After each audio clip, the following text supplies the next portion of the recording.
¿Existe en estos momentos una fraternidad mundial secreta que conspira para controlar el mundo? O peor aún, ¿está ya en marcha el plan aterrador? ¿Hay ya colocadas por todo el mundo armas destructoras para provocar una catástrofe?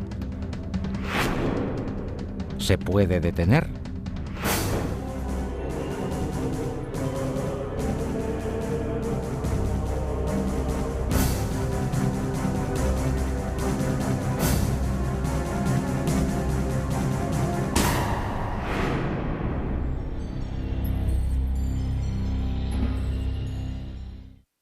Hola, soy Patrick McNee. Se dice que los Illuminati son una sociedad mundial secreta que lleva siglos funcionando.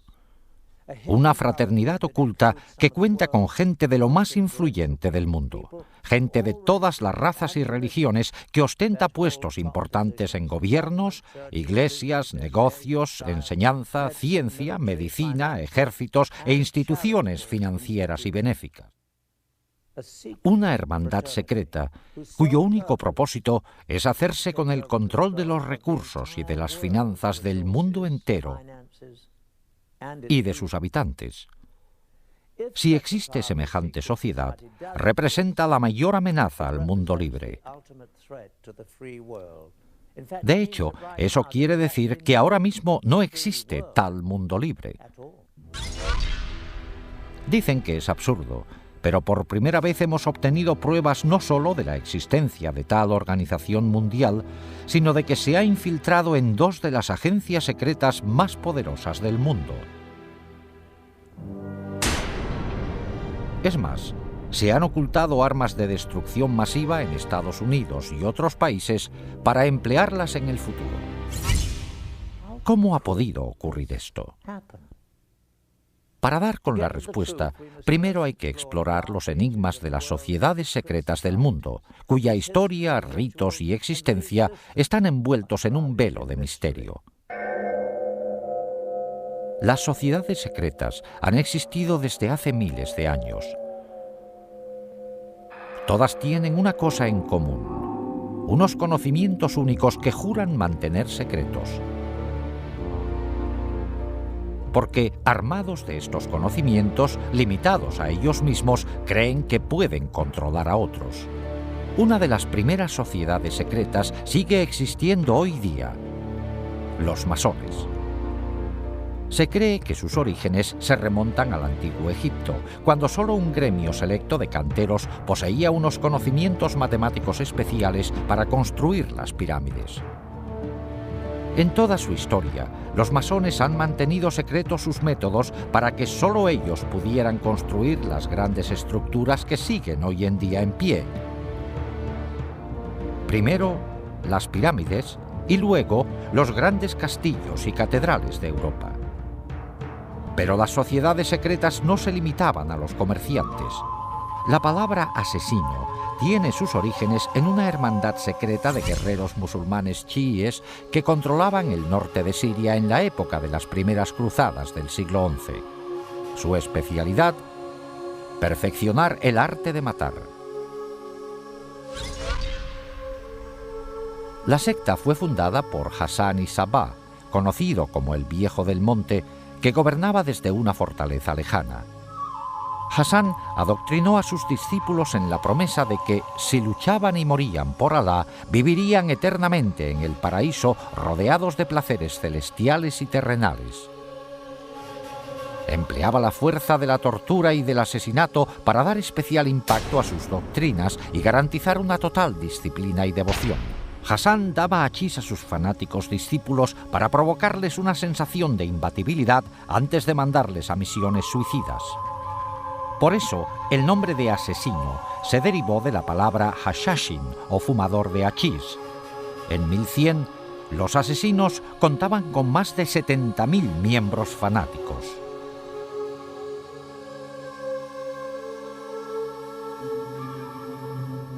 En la misma época histórica se fundó otra hermandad secreta, los Templarios. El Priorato de Sion era una fraternidad de caballeros creada en la Francia medieval con la intención de mantener la estirpe merovingia y restaurar su monarquía en Francia. Su sede oficial era la abadía de Notre-Dame du Mont de Sion en Jerusalén. En 1117, Balduino I, rey de Jerusalén, quedó muy agradecido al priorato por sus servicios para ayudarle a lograr el trono. A cambio, el rey negoció la fundación de los Caballeros Templarios como extensión militar y administrativa del priorato de Sion. Los Caballeros Templarios se habían creado 10 años antes, con el fin de proteger a los peregrinos que se dirigían a la Tierra Santa. Durante su estancia en Oriente Próximo, los templarios entraron en contacto con los musulmanes, incluidos los asesinos. De hecho, después de las cruzadas, debido a los enemigos que tenían en común, los asesinos se refugiaron entre los templarios, dejando huella en los soldados cristianos de muchas de sus ideas fanáticas y destructivas. Con el tiempo, los templarios dejaron de ser una organización cristiana convencional y su doctrina y ritos secretos eran mucho más místicos, herejes y ocultistas.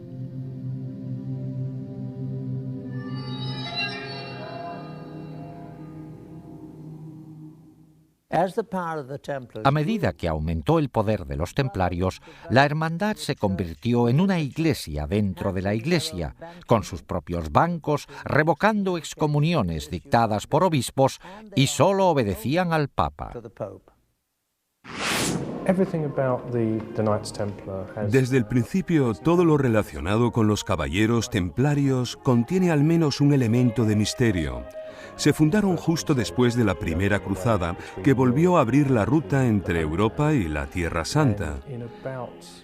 Y en 1118, 9 caballeros franceses con conexión con la corte del conde de Champagne se fueron a la Tierra Santa con el fin, según ellos, de proteger los caminos y las rutas de peregrinaje para que los peregrinos estuvieran seguros ahora que podían visitar los lugares sagrados.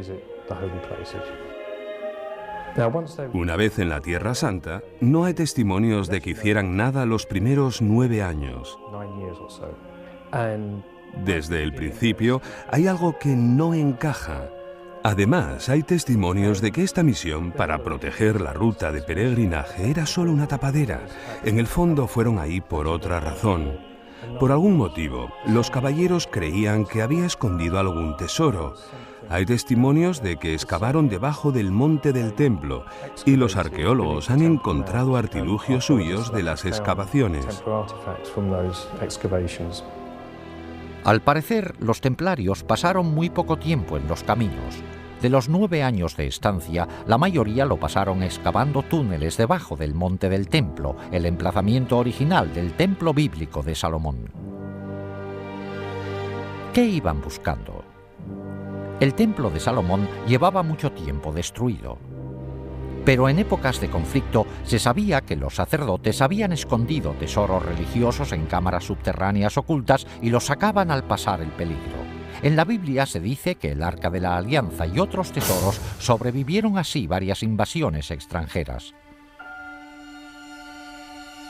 Quizá el Santo Grial hubiese sobrevivido también en el laberinto debajo del templo a la espera de que la humanidad redescubriera su poder. Por cierto, no fue casualidad que los caballeros se instalaran en una mezquita situada en el antiguo emplazamiento. De hecho, fue después de su estancia cuando se hicieron llamar templarios o caballeros templarios. Un monje llamado Bernardo, que luego acabó siendo San Bernardo, intervino en la fundación de los templarios.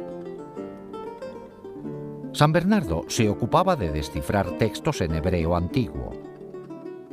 Aunque Bernardo era muy mundano en muchos aspectos, también era muy espiritual de un modo bastante insólito para su época.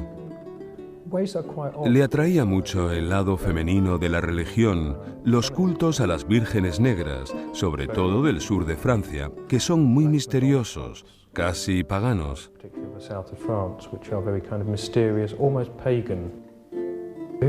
Sentía una gran veneración por lo femenino, expresada de muchas formas en la Virgen María, algo nada común en su época. Eso parece ser lo que le estimulaba más que otra cosa. San Bernardo era un hombre muy culto para su época. Sí, estudiaba textos en hebreo, entre otros. Podría ser algo que él encontró en ellos lo que le hizo pensar a esta gente que merecía la pena ir a Jerusalén.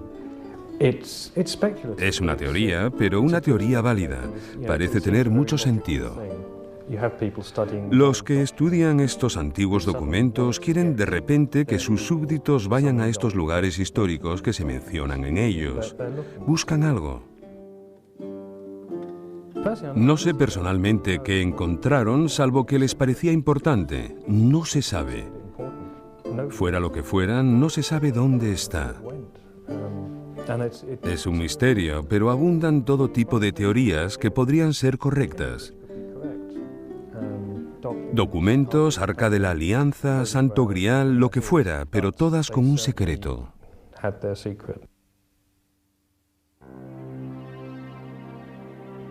En un texto muy antiguo hay constancia del hallazgo. Nos dirigimos a la cámara secreta e hicimos bajar como antes a un compañero nuestro. Como el sol se hallaba en su punto más elevado, los rayos le permitieron descubrir un pequeño cofre colocado sobre un pedestal labrado y cubierto de oro.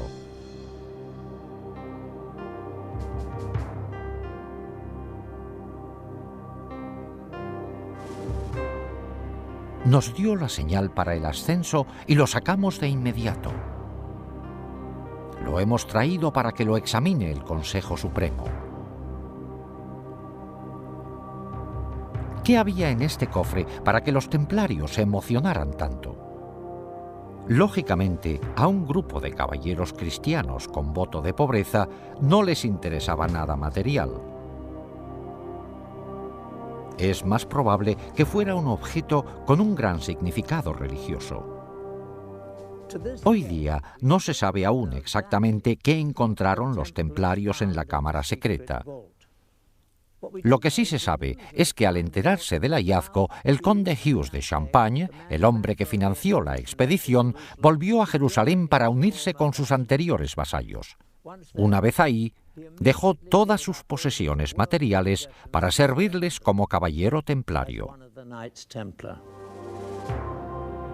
Después de este descubrimiento, el gran maestre de los templarios visitó al Papa, y con la bendición de San Bernardo, la Iglesia reconoció oficialmente su orden.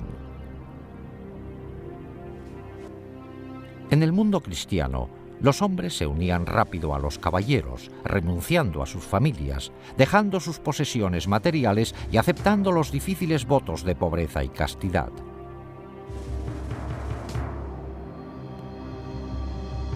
El voto de pobreza es el motivo de que se hicieran ricos, porque quien se hiciera miembro de la orden, quien se hiciera templario, tenía que entregar todas sus posesiones.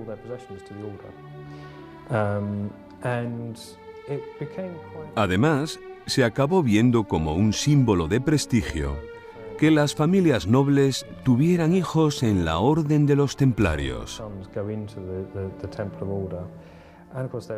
Y por supuesto, el dinero o las propiedades que tuvieran iban a las arcas. Además, cuando el Papa aprobó la orden, la bendijo y dijo que era bueno que quienes quisieran impresionar al Papa donaran fincas y dinero a esta nueva orden. Y en cantidades ingentes, ningún caballero podía poseer nada. O sea que todas las posesiones como fincas, castillos, ganados y dinero que se les regalaba iban a parar a la orden.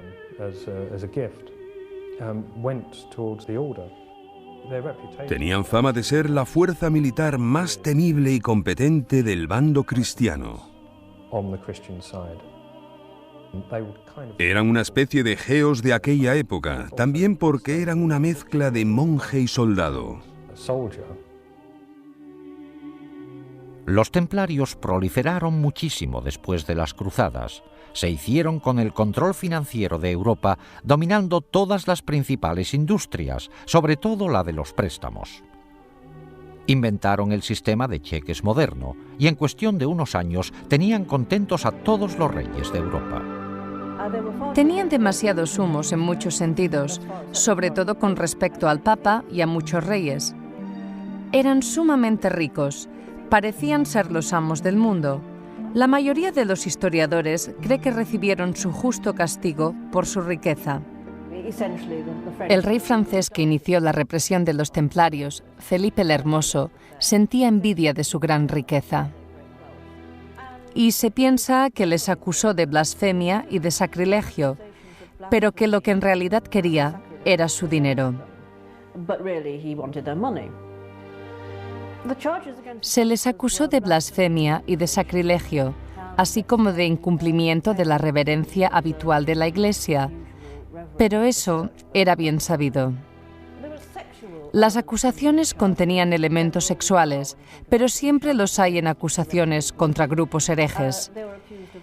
Se les acusó de sodomía, de actos homosexuales, se les acusó de escupir y de pisotear la cruz, de adorar no solo una cabeza barbuda y cortada, sino también en casos excepcionales se les acusó de adorar la cabeza cortada de un gato.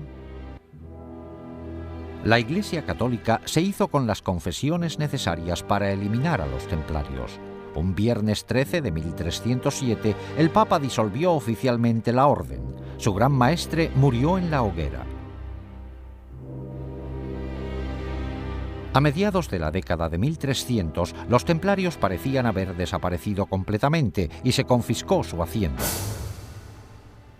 Pero ¿se podría disolver la hermandad más rica y poderosa del mundo y confiscar toda su riqueza de la noche a la mañana?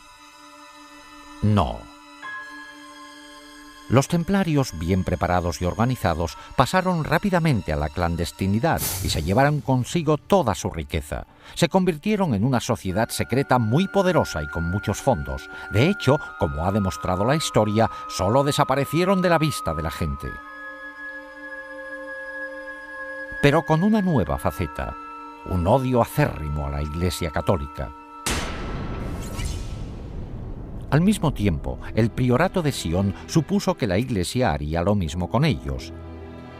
También parece que desaparecieron, pero solo de la vista de la gente. Durante más de 400 años, desde el siglo XIV hasta finales del XVIII, los masones, los asesinos, el priorato de Sion y los templarios subsistieron como sociedades secretas relativamente aisladas, con una influencia limitada, hasta que, el 1 de mayo de 1776, en Baviera, la humanidad vio lo que podría ser su peor destino. Adam Weishaupt, catedrático de Derecho Canónico, educado con los jesuitas y que sabía mucho de ocultismo, formó una nueva organización secreta que aglutinaría a todas las demás con un fin inconcebible: hacerse con el control total del mundo y de sus recursos y dominar por completo a sus habitantes. Weishaupt la describió eufemísticamente como un nuevo orden mundial. Esta hermandad diabólica se fundó inspirándose en una síntesis de las ideas centrales de sociedades secretas anteriores. Combinó ingeniosamente los conocimientos y ritos secretos masónicos, el misticismo islámico, artes mortales y uso del hachís de los asesinos, el carácter influyente del priorato de Sion, así como la riqueza, poder, organización militar y venganza contra la Iglesia Católica de los templarios. A todo eso, él añadió sus conocimientos de ocultismo.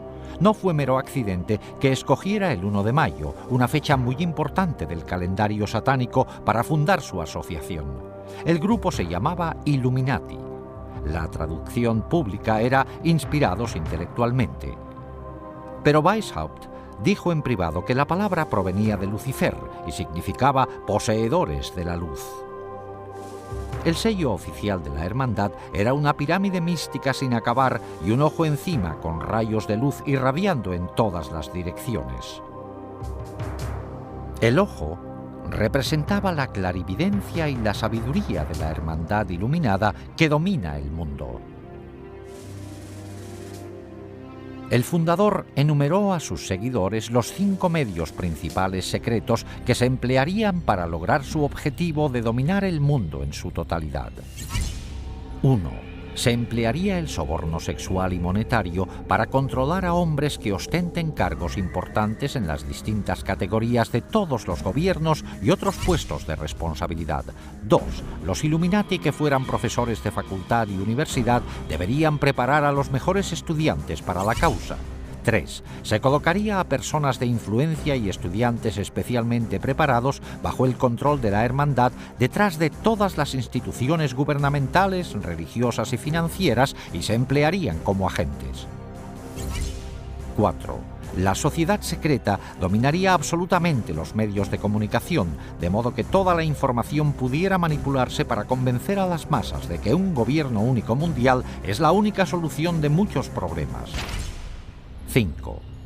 La fase final de la operación emplearía todos los recursos disponibles para provocar golpes militares que derrocarían a todos los gobiernos contrarios y pondrían al mundo bajo el control de un gobierno único al mando de los Illuminati.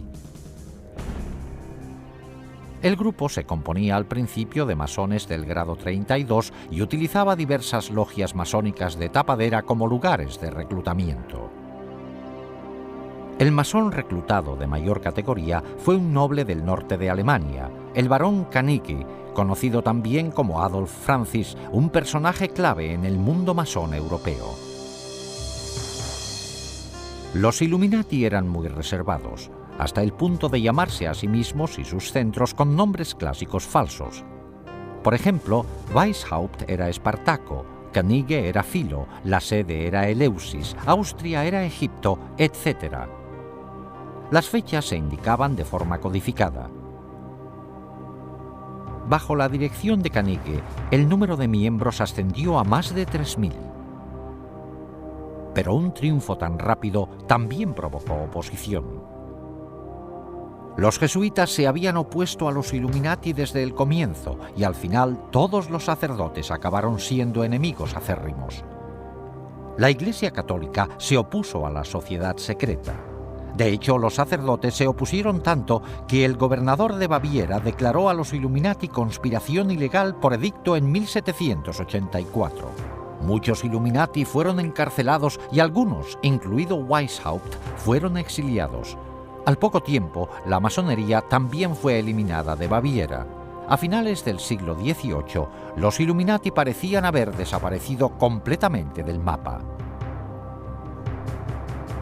Pero en realidad, los Illuminati siguieron el ejemplo de las sociedades secretas anteriores.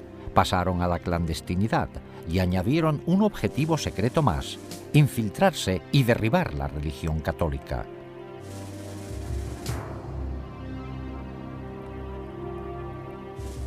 Al observar el mundo hoy día, ¿qué vemos de las sociedades secretas? Existen centros masónicos abiertos en todo el mundo como una organización importante. Los templarios subsisten hoy día como organización masónica de primera categoría en el rito masónico de York. Aún sigue siendo en parte un secreto lo que ocurre dentro de los centros masónicos. Quizás solo los miembros más importantes conozcan los ritos secretos, los objetivos y la venganza contra la Iglesia Católica. Los masones y los templarios han sabido integrarse muy bien en las sociedades más respetadas del mundo. En menor grado, los asesinos han aparecido en público de vez en cuando en la historia. A principios de la década de 1800 se les vio en la India bajo la dirección del Aga Khan, al que atribuían poderes divinos. A finales de esa década, el Aga Khan les llevó a Afganistán, donde mantuvieron una relación duradera con los británicos. Posteriormente, los descendientes del Aga Khan se infiltraron en la cultura occidental. Un ejemplo destacado fue cuando el príncipe Ali Aga Khan, nieto del Aga Khan II, se casó con la actriz norteamericana Rita Hayworth. ¿Han quedado los asesinos, como orden secreta homicida, relegados ya al pasado? Por el derramamiento de sangre actual a manos de extremistas islámicos, se diría que los asesinos siguen vivos y activos. El priorato de Sion también sigue en pie. De hecho, se piensa que varias figuras históricas ilustres han ejercido de grandes maestres del priorato y existen pruebas que lo confirman. En 1975 se descubrió algo en una biblioteca de París. Se encontraron unos pergaminos llamados Le Dossier Le Carré. En estos documentos se revela que entre sus miembros secretos estaban Leonardo da Vinci, Víctor Hugo e Isaac Newton.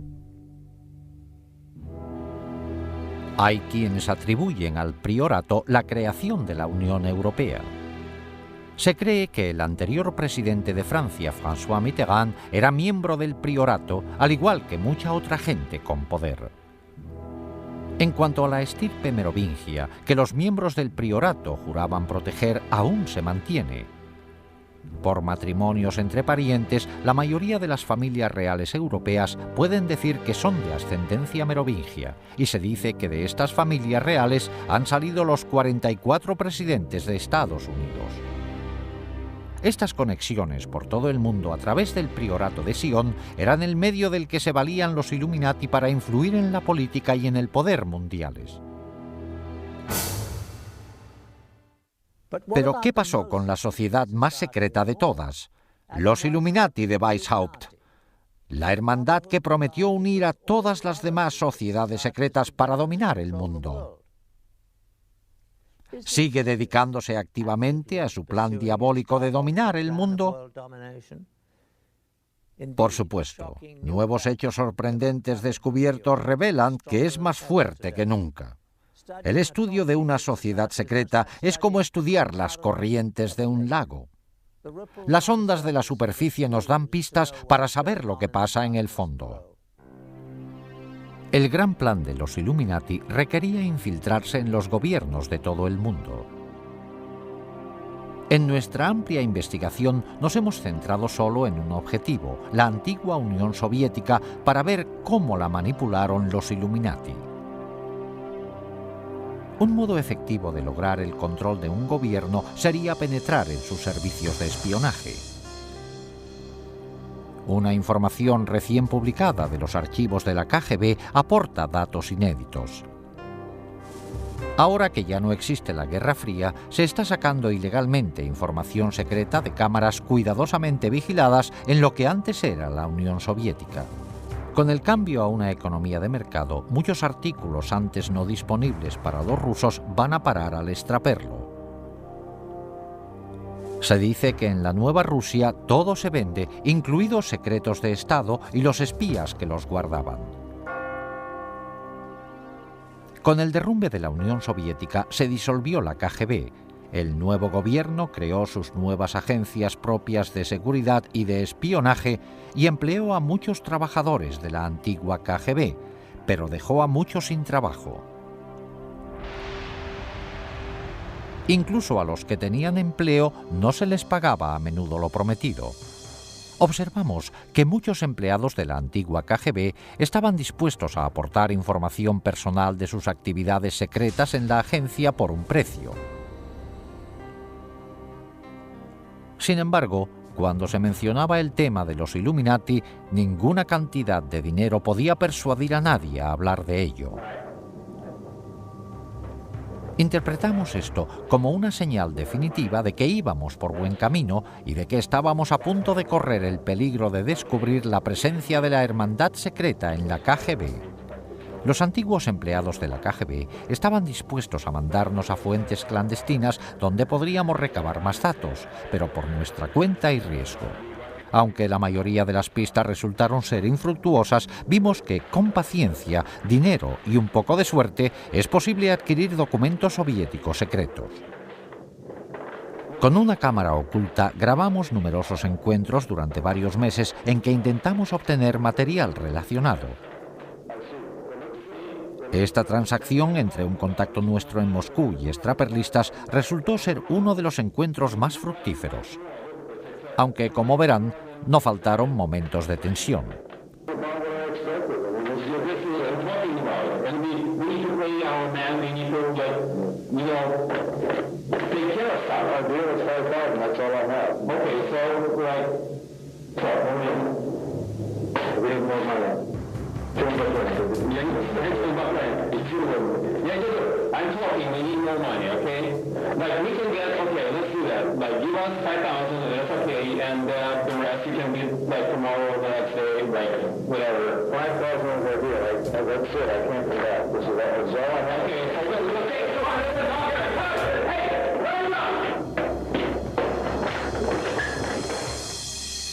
Cuando nos libramos al final de los extraperlistas, en algunos de estos documentos hallamos confirmación de la información más valiosa que nos habían contado los agentes de la antigua KGB.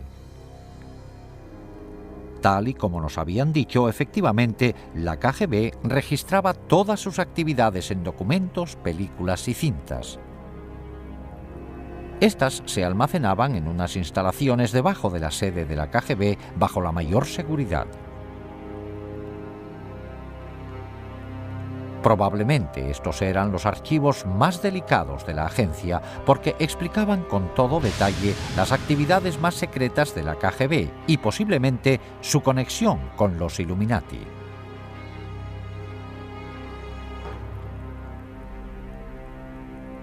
Los documentos que compramos en el mercado negro fueron todo un logro.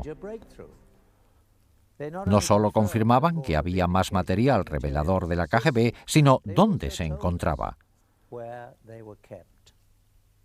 Volvimos otra vez a las fuentes clandestinas, provistos ahora de esta nueva información. Creíamos que, al haber desaparecido la KGB, no existirían la mayoría de las defensas que protegían sus archivos. Alguien debe de tener el conocimiento y acceso para suministrárnoslos a un precio. En los 5 meses siguientes, empleamos nuestras fuentes para intentar obtener estos archivos secretos de la KGB. Esta transacción entre un contacto nuestro en Moscú, un intérprete y un extraperlista fue todo un éxito. Este encuentro tuvo lugar en una fábrica textil del distrito Sokornoky de Moscú. Este es el despacho del propietario ruso de la fábrica y que la emplea tanto para negocios lícitos como ilegales. Después de presentarnos e intercambiar unas palabras, se le pregunta al extraperlista si tiene ahí mismo el material de la KGB.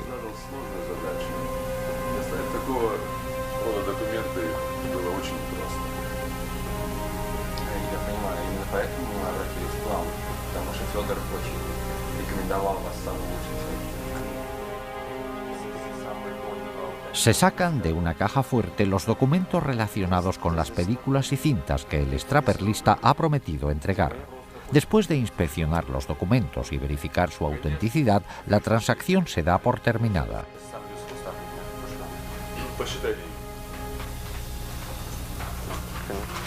Okay, well, thank you. Спасибо. Пожалуйста. Nice to meet you. Дмитрий Сергеевич, спасибо за вашу работу. До свидания.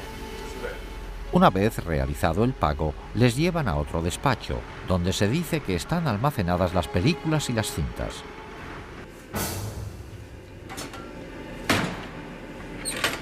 Y por fin, aparecen los documentos, cintas y películas que nos habían dicho.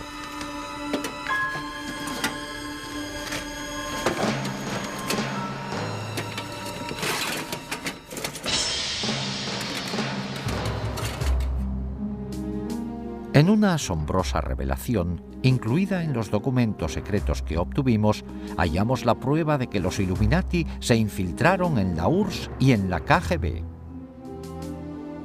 En unos comunicados entre 2 agentes superiores de la KGB se menciona al primer iluminado, Adam Weishaupt, por su nombre. A continuación, aluden a una conexión con 2 antiguos gobernantes de Rusia, Stalin y Nikita Khrushchev. Nuestra misión para colocar agentes dentro del Vaticano es un objetivo del que el fundador, Weishaupt, hablaba hace 200 años. Tanto Stalin como Khrushchev intentaron lograrlo durante años, aunque sin éxito. Pero creo que esta vez podremos lograrlo por fin. Es más, en el laboratorio nuestros investigadores descubrieron algo alarmante. En una vista ampliada se observa que un punto minúsculo, el punto final de la última frase de la página, es un sello. Es la pirámide incompleta con un ojo en un triángulo encima. La insignia oficial de los Illuminati, una marca empleada por la sociedad secreta desde su creación en 1776. La KGB estaba empeñada en infiltrarse en el Vaticano. ¿Para qué les iba a interesar tanto a los rusos este lugar concretamente? La respuesta es sencilla. A los rusos no les interesaría el Vaticano, pero sí a los Illuminati. No solo fomentaría el odio contra los católicos, sino que además sería importante para lograr el objetivo final de dominar el mundo. El Vaticano puede ser la fuerza más poderosa del planeta para influir en la gente. Las políticas del Vaticano afectan a 1.000 millones de personas dispersas por todo el globo, en comparación con menos de 300 millones bajo el mando directo de Estados Unidos o de la Unión de Repúblicas Socialistas Soviéticas. La figura dominante de este vasto imperio de seguidores es un hombre, el Papa, del que piensan que sus palabras y deseos tienen inspiración divina. Ninguna otra persona en el mundo entero tiene tanto poder e influencia. Los Illuminati tenían un gran interés en influir como pudieran en el Papa y en sus consejeros. La KGB tenía un grupo de agentes destinados en Roma. Pero la ciudad del Vaticano es un mundo muy cerrado. Un estado independiente reconocido oficialmente con su propio gobierno. En efecto, es un estado soberano dentro de Roma. La vigilancia desde el exterior deja que desear. A partir de más documentos secretos de la KGB que hemos obtenido, sabemos que en 1972 los Illuminati, valiéndose de la gente que tenían en la KGB, formularon un plan drástico para destinar a un agente suyo dentro del Vaticano. De nuevo, el punto final de la última frase del documento es la pirámide y el ojo en miniatura, la insignia oficial de los Illuminati. Por fin, la hermandad secreta podría empezar a controlar la Iglesia Católica desde dentro. Enviaron a un agente al Vaticano haciéndose pasar por un sacerdote ucraniano expulsado de su país por los comunistas por su retórica anticomunista. Enseguida le aceptó el clero proamericano del Vaticano. Tras unos meses logró su principal objetivo, ganarse la confianza del despacho del cardenal Villot, el secretario de Estado del Papa Pablo VI. En esta secuencia filmada que obtuvimos en exclusiva de la KGB, está a la derecha el agente haciendo de sacerdote. A la izquierda está el ayudante principal del cardenal Villot. Devo tornare all'ufficio, devo fare cose lì e tutto il resto. Sono molto preoccupato. Ok, spero che... Ecco che arriva. Buongiorno. Buongiorno, come va? El tercer hombre es otro agente de la KGB, destinado sin duda a la organización por los Illuminati. Pretende también acceder al cardenal. Sì. Questo va bene, molto piacere. Bene, bene. Molto bene. Bravo, bravo, sta piacere. Abbiamo la sua collaborazione. Sì. Bene, bene. Molto positivo e terremo molta considerazione di questo. Sappiamo quanto è importante è per noi questa collaborazione. Cuando el ayudante de Villot viaja cada mes a Milán, como de costumbre, la KGB instala una cámara en la habitación de su hotel. Como es típico de la KGB, están planeando chantajear al ayudante para que siga colaborando. Durante varios días, una mujer hace amistad con él y se gana su confianza. En la película se ve que se preparó bien la trampa.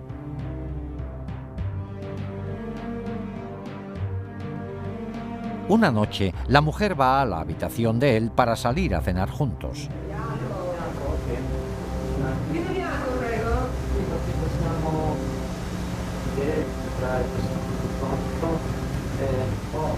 Ho soltanto del buon vino rosso, 13 vino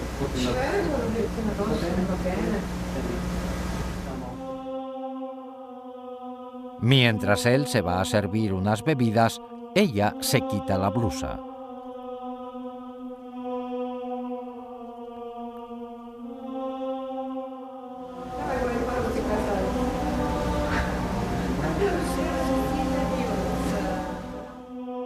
La película se corta de repente, pero independientemente del resultado del encuentro, el plano de este sacerdote con una mujer medio desnuda en su cuarto es suficientemente perjudicial como para garantizar la vigilancia de las actividades de Villot. Claro que, al poco tiempo, los agentes de la KGB al mando de los Illuminati empezarán a buscar modos de manipular al mismo Villot.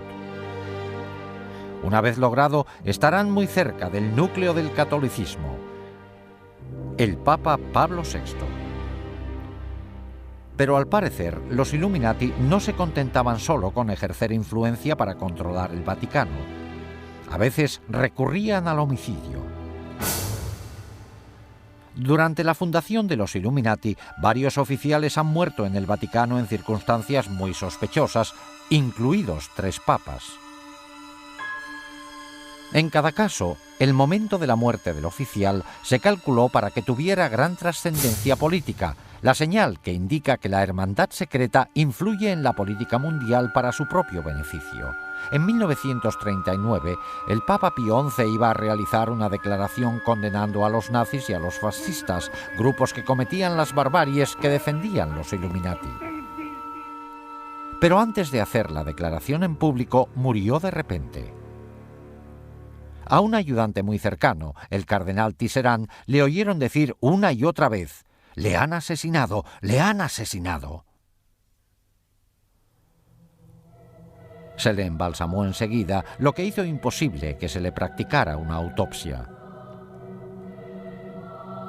En 1978, posiblemente la hermandad secreta volvió a recurrir al asesinato para manipular al pontificado. El Papa Pablo VI murió de repente. Es cierto que estaba débil, pero el brusco empeoramiento de su condición les pareció demasiado oportuno a muchos observadores. Sin embargo, los Illuminati se llevaron una sorpresa que tal vez no se esperaban: un papa que les haría frente. Juan Pablo I. Poco después de asumir el cargo, el nuevo papa mostró una gran independencia. Juan Pablo parecía sentir un especial desagrado por la corrupción que había visto cundir en las finanzas del Vaticano. Mientras fue cardenal de Venecia, el Banco Católico Veneciano se vendió al Banco Vaticano por una cantidad muy inferior a la normal. Los beneficios acumulados por unos pocos superaron los 70 millones de dólares, pero las pérdidas de los venecianos fueron enormes. El clero veneciano incluso perdió sus fondos de pensiones. En la transacción intervinieron los banqueros Roberto Calvi, su asesor Sindona, y el director del Banco Vaticano, el obispo Marcinkus. Después de que a Juan Pablo se le nombró papa, los 3 seguían encargados de invertir gran parte del dinero de la Iglesia. En su nuevo cargo, el pontífice tenía el poder de investigarlos y sacar los hechos a la luz pública. En total, estuvo a punto de descubrir transacciones ilegales que ascendían casi a 1.000 millones de dólares. Esto asestaría un duro golpe a los Illuminati, que desde luego estaban detrás de las transacciones ilegales.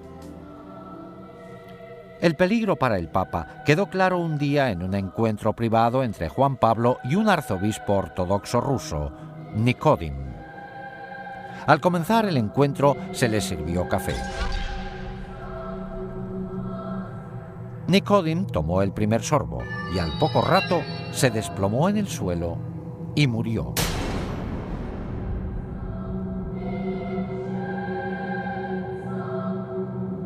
La cara se le desfiguró con un gesto horrible, como retorciéndose del dolor. El Papa, estupefacto, volvió a colocar su propia taza antes de dar un sorbo. Seguramente pensó que habían envenenado el café por él.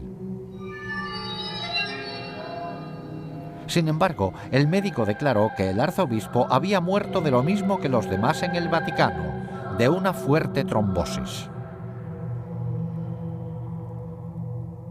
Todos los hechos relacionados con la misteriosa muerte del arzobispo ruso apuntaban a un intento de asesinato y encubrimiento. El cadáver del arzobispo fue embalsamado al poco de morirse sin un examen médico completo previo. Después del embalsamamiento sería imposible realizar una autopsia exacta para ver la causa de su muerte, sobre todo si hubo envenenamiento.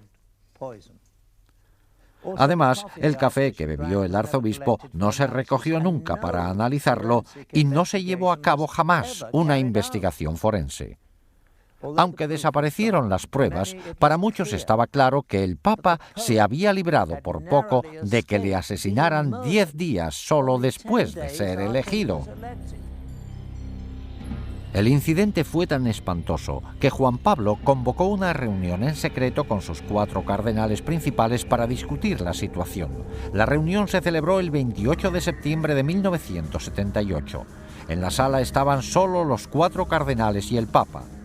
Hoy día se sigue sin saber exactamente qué dijeron, pero al Papa le pidieron que tomara medidas. Puso fin al mandato del cardenal Billot como secretario de Estado. Este era el mismo cardenal Billot a cuyo ayudante se había chantajeado en las películas de la KGB en 1972. En esos 6 años, este cardenal debió también de caer en la trampa de los Illuminati. Su destitución implicaba que el Papa había descubierto al menos una parte del plan secreto. Pero ni siquiera Juan Pablo pudo evitar la muerte a manos de los Illuminati. Esa noche, el pontífice se retiró antes de lo normal y se llevó con él apuntes de la reunión secreta para meditarlos. A las 5 de la madrugada, la ayudante más próxima al Papa, Sor Vincenza, empezó a preocuparse. Su santidad nunca se había quedado dormido. Miró por la puerta. Juan Pablo estaba sentado en la cama con la luz encendida, como si estuviera leyendo. Tenía papeles alrededor. Pero, para sorpresa de ella, su rostro tenía la misma expresión desfigurada y agonizante que la que ella vio en el arzobispo Nicodim días antes. Juan Pablo murió a los 33 días de ser nombrado Papa. Tras más de 200 años de perfeccionar sus artes secretas, los Illuminati ocultaban sus huellas con gran precisión. Aunque el Papa le había destituido de su cargo como secretario de Estado horas antes, el cardenal Billot asumió el mando. Como cardenal más importante, él era ahora el Papa provisional. Se encerró en el cuarto del Papa para recoger los medicamentos y la mayoría de los papeles que había, incluidos los apuntes de la reunión secreta.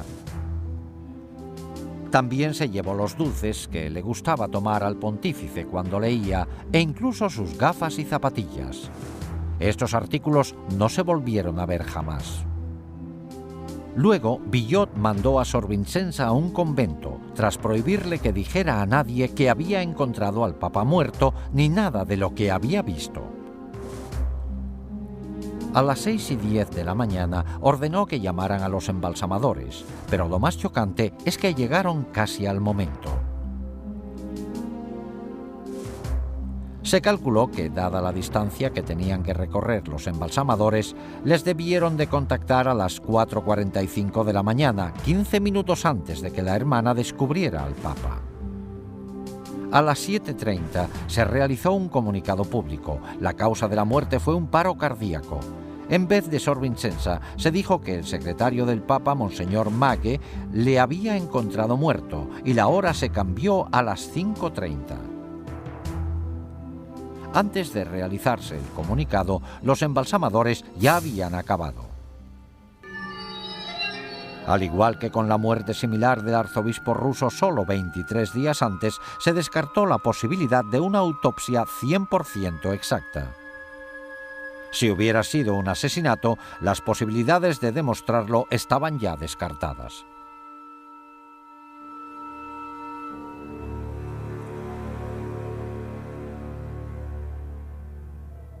Diez días después del funeral de Juan Pablo, el cardenal Billot reunió al cónclave para nombrar a un sucesor.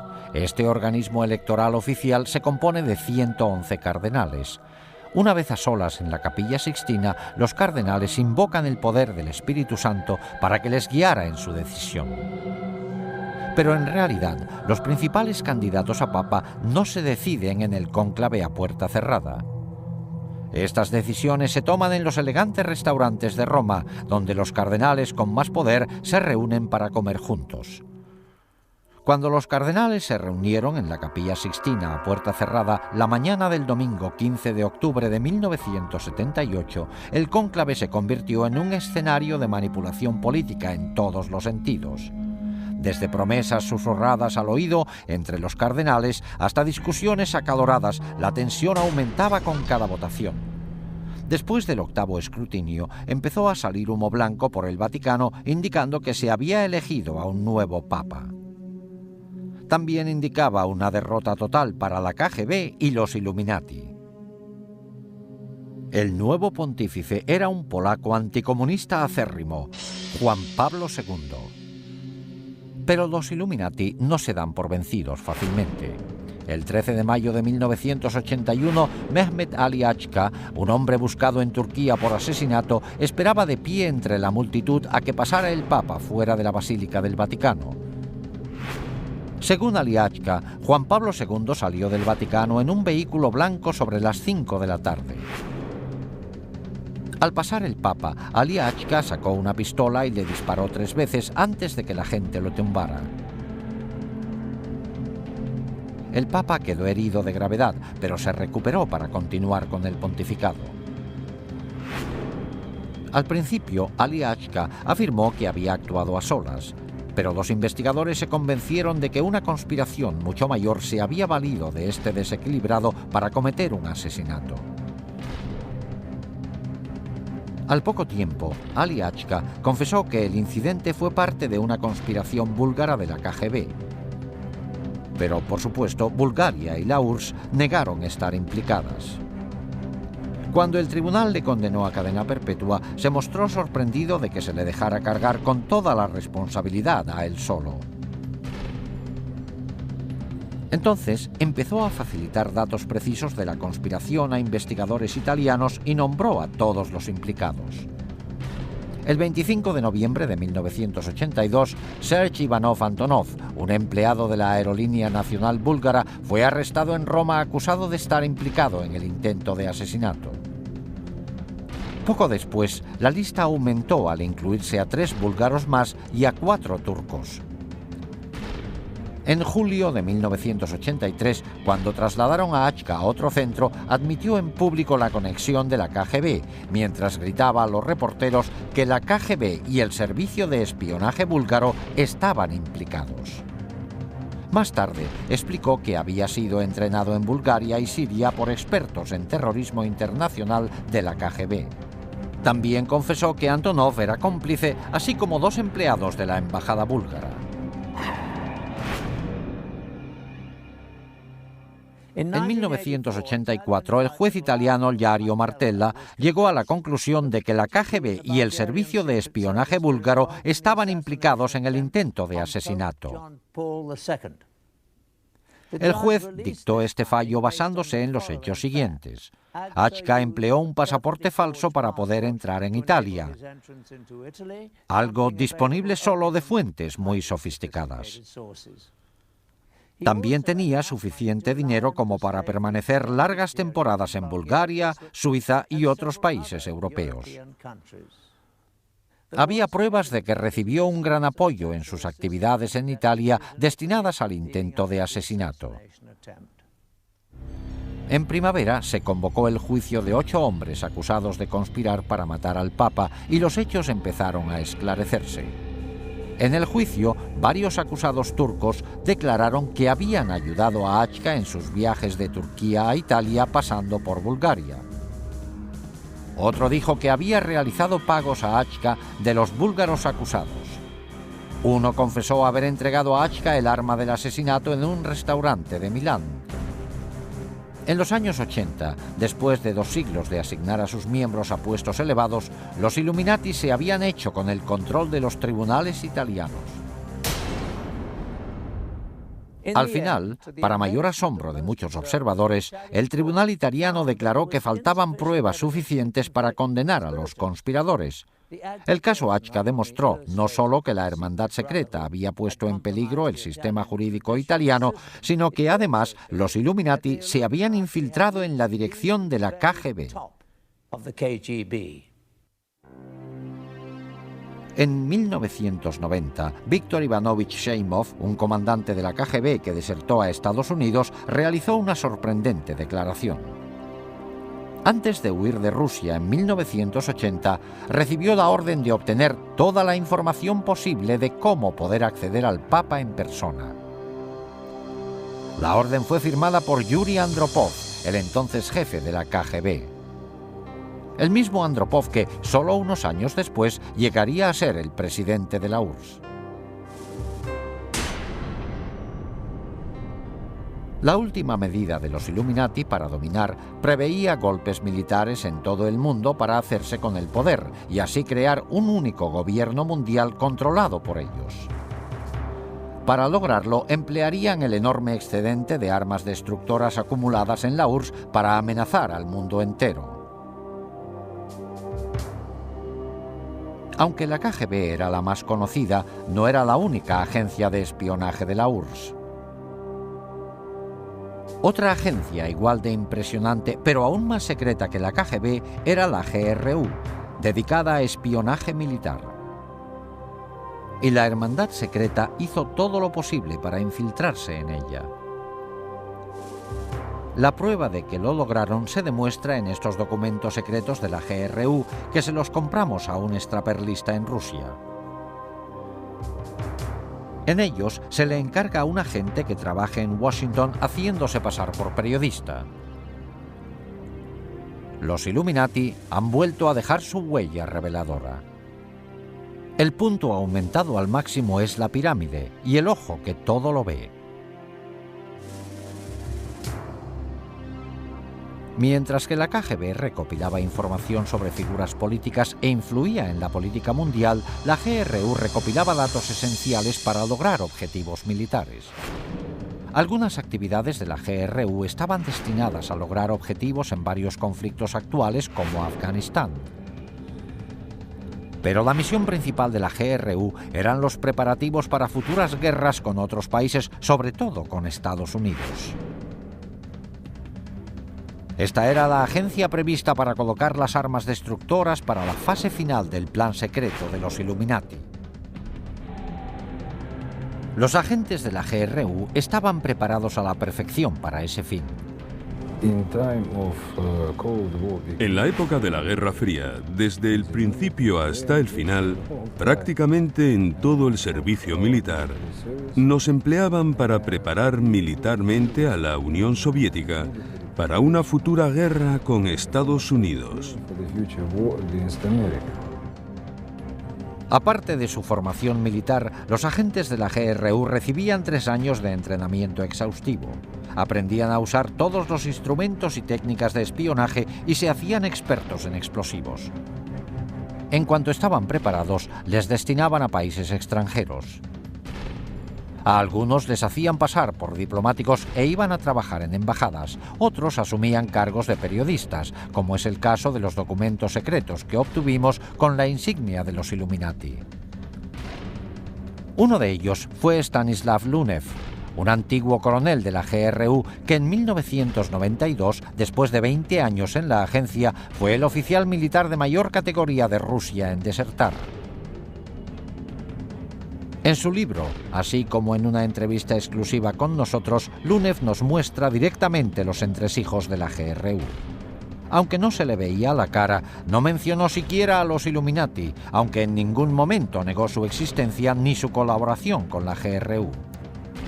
Sin embargo, revela algunos hechos sorprendentes.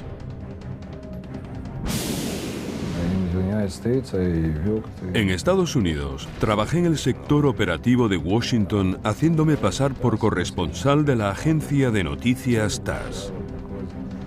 Es una tapadera muy buena, porque los periodistas y los espías, los verdaderos espías, tienen mucho en común. Los dos buscan noticias e información. Una vez asignados en su puesto, los agentes de la GRU tenían varios cometidos. Uno era ayudar a coordinar campañas terroristas para desestabilizar gobiernos hostiles. Oficiales de la GRU han revelado que durante la guerra del Vietnam, la agencia invirtió más de $1.000 millones en fomentar la campaña antibelicista en Estados Unidos. Esta habilidad para manipular los gobiernos era un arte que encaja perfectamente con los planes futuros de los Illuminati para derrocarlos. Otra faceta importante del trabajo de los agentes de la GRU era preparar el terreno para las fuerzas especiales rusas, los Spetsnaz. Estas tropas de élite al mando de la GRU penetrarían en los países para realizar sabotaje militar en caso necesario. Algunas volarían objetivos estratégicos como centrales eléctricas, puentes y centros de comunicaciones. Otras formarían brigadas asesinas para matar a jefes de gobierno y a sus familiares. Estas dotes eran de gran valor para los Illuminati de cara a dominar el mundo.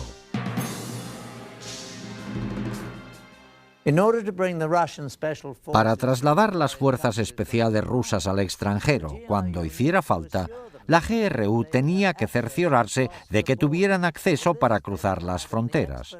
Para esto contaban con la KGB. La agencia era excelente para lograr entrar en países hostiles. Necesitaba poder destinar a sus espías de forma coherente para sonsacar información. La KGB a menudo recurría al sexo y al chantaje para lograr sus objetivos. En esta película, tomada con cámara oculta, el hombre de la derecha es un agente de la KGB haciendo de cuervo, un hombre con la misión de seducir a alguien para espiar. Este cuervo está tentando a un guarda fronterizo mexicano.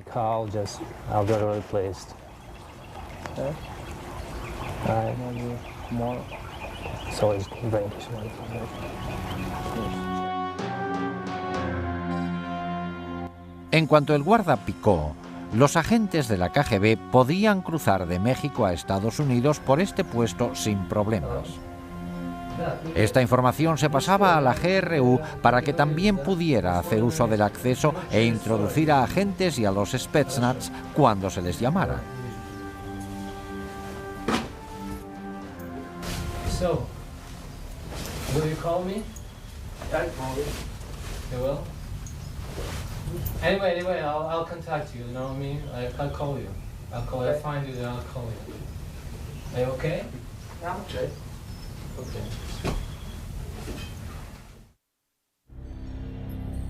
Para ejecutar el programa de caos mundial y golpes militares, la Hermandad Secreta se sirvió de la GRU para colocar por todo el mundo agentes clandestinos y armas destructoras. Estas armas permanecerían ocultas en lugares estratégicos hasta que hicieran falta. Cuando los Illuminati lo decidieran, los agentes saldrían a la luz y se emplearían las armas. Los comandantes de estas fuerzas de operaciones especiales son militares profesionales muy bien preparados y vendrán cuando se produzca un gran conflicto. Y necesitan sistemas armamentísticos muy especiales para destruir objetivos muy protegidos. O sea que dispondrán de armas nucleares, químicas, biológicas y de otros tipos. Las armas más temibles que se introdujeron ilegalmente fueron los dispositivos nucleares pequeños que se conocen como bombas nucleares de maleta. Estas armas pueden transportarse fácilmente, pero tienen una potencia destructora enorme. Una vez introducidas en Estados Unidos y otros países enemigos, se escondieron en lugares seguros y podrían recuperarse en tiempo de guerra. Se calcula que un alarmante número de estos dispositivos nucleares se colocó en Estados Unidos y en otros países. Con toda probabilidad, estos dispositivos permanecen ocultos en lugares secretos listos para emplearse hoy. Gracias a los archivos de la KGB abiertos recientemente, hemos visto asombrados cómo los Illuminati han estado manipulando hasta ahora las instituciones mundiales como el Vaticano. Y hemos visto que se han colocado por todo el mundo armas destructoras. Nos hemos centrado solo en la conexión de Rusia con los Illuminati. Desde que Adam Weishaupt fundó la sociedad secreta en 1776, sus tentáculos se han extendido a muchas otras naciones del mundo. Incluso en Estados Unidos existen señales reveladoras. La más obvia se halla en el reverso del billete de $1. Se ven claramente la pirámide y el ojo, la insignia de los Illuminati, que se incluyó ahí en 1933 por orden del presidente Franklin D. Roosevelt. Debajo se lee en latín Novus Ordo Seclorum, que se traduce como Nuevo Orden Mundial.